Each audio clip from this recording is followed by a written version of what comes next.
次のバンドをご紹介します。スーパーブルーバーズ、スーパーブルーバーズ、開成ジュニアアンサンブルの皆さんです。よろしくお願いします。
皆さんこんにちは。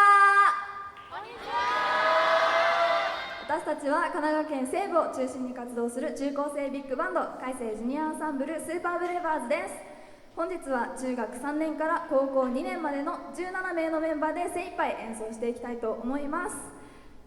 申し遅れました。ショーランナーは私、バンドリーダー高校2年曽根原くるみです。よろしくお願いします。最初にお送りしました曲は皆さん大好きですよね。Take Me Out Swingin でした。ソリストは高校2年ピアノ山口かのん。さて最後に演奏します曲は高校2年中根悠希のドラムをフューチャーしてオリジナル曲ジャズメタモルフォーゼズです。最後の曲なので先にソリストを紹介します。クライネット高校1年佐藤くるみ、トランペット高校2年上野ゆきな、トロンボーン中学3年中富美咲、アルトサックス高校2年露木美桜、そしてドラムは高校2年中根ゆうき。最後の1音までスパブルサウンド楽しんでいってください。それではどうぞ。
バンドメンバーの皆さんはステージ前方のアリーナへ移動をお願いいたします。